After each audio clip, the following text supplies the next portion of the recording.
Hello, I'm the Greasy Gaming, number one source for update games, and I was just headbanging into some bob and barn there. Wait a minute. That's just given me a great idea! Seeing as I'm always doing top 9 articles for the site I write for, HubPages, I decided, I think, to bring some over here! However, it's not going to be the top 9 video game characters or the top 9 stories in video games, no, I've decided to go with soundtracks. To me, a video game soundtrack is essential for the sales and longevity of a game. You've heard me say Spyro the Dragon and Croc had great soundtracks, and those two really made me stay to listen and take in my surroundings. When a soundtrack does that, you know you've got a good game on your hands. Now this list is purely personal, so feel free to replace or heck, come up with 9 tracks yourself in the comments below. So you're probably wondering, why 9? Well, 11 was taken by that guy with the glasses, and 10 is already overused. Plus I'm too lazy to think of any more above 9.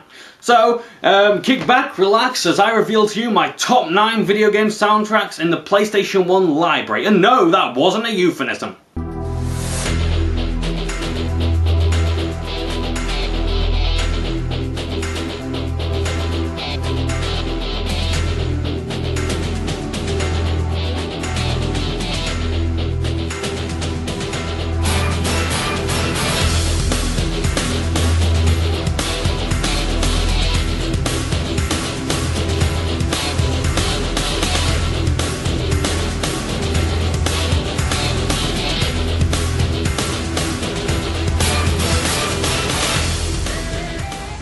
Number 9. Final Fantasy. What I'm showing you now is one of the trailers for the game, which to me had some great music. It just goes to show that even when a game wasn't out, it could still kick the ass out of any other game that was. Not my all-time favourite, but it deserves a mention. I think that's fair.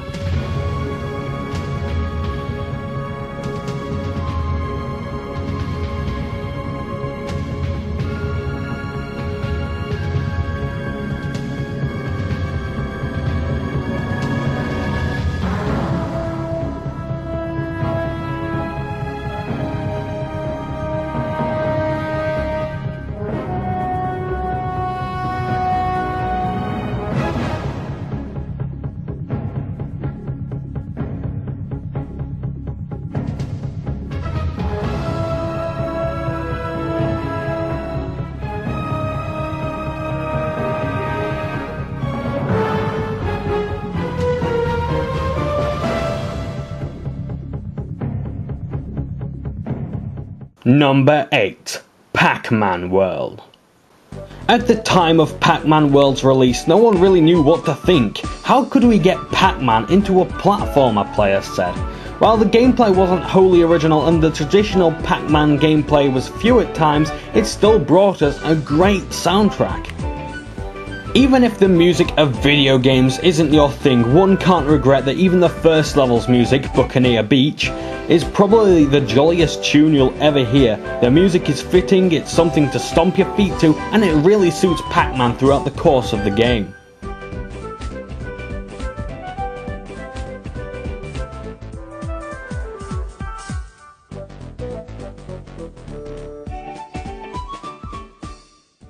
Number 7.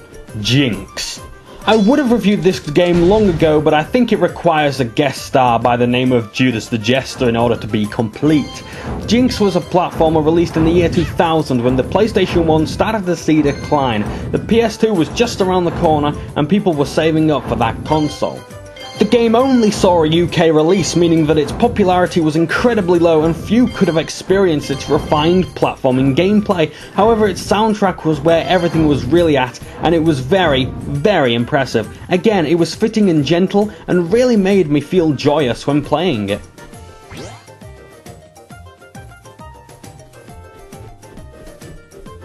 Number 6. Ghost in the Shell. Ghost in the Shell is the embodiment of the sci-fi shooter in all its glory. Its fast-paced run-and-gun play combined with a Blade Runner-like story, as well as being based on the awesome manga of the same name, makes it one of my favourite games.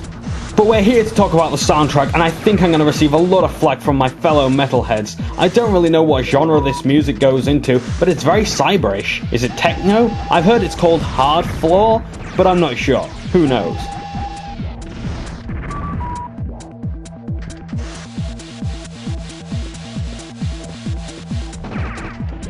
Number 5. Croc 1 and 2. I say Croc 1 and 2 for this because both had really good soundtracks, even though a lot of songs were reused. Unfortunately, I can't give any information on the makers of the game's music. I'd like few things more than giving them my personal thanks.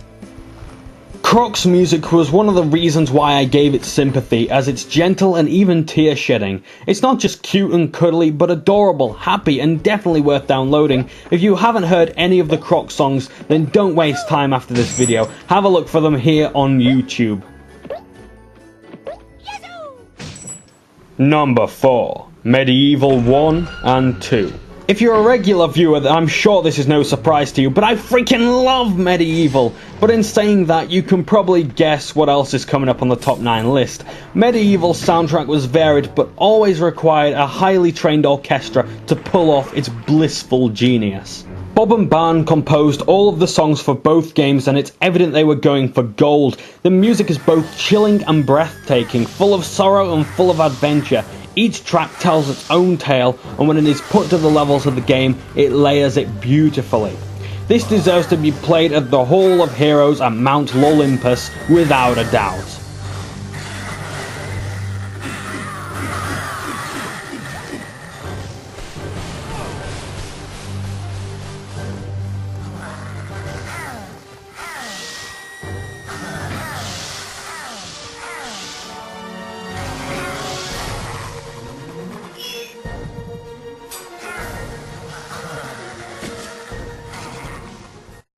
Number 3. Crash Bandicoot 2 and 3, including Crash Team Racing. Despite being on such a low budget, Naughty Dog became one of the most successful platform-making companies in the world. Crash Bandicoot was a simple concept that didn't have a lot of effort put into it, but when it came to the gameplay, it was pure genius.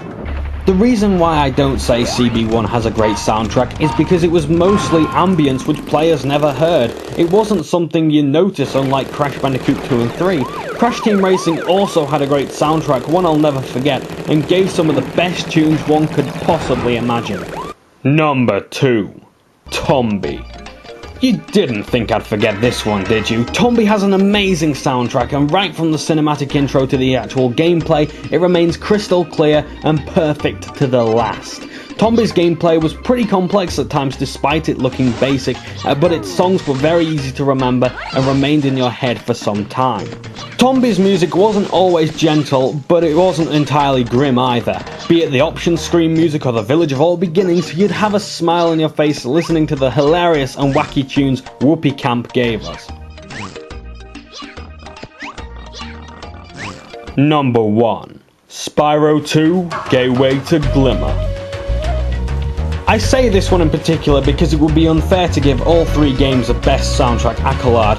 Spyro 2 Gateway to Glimmer was one of my first PlayStation 1 games as a child, and I still got the disc from over a decade ago.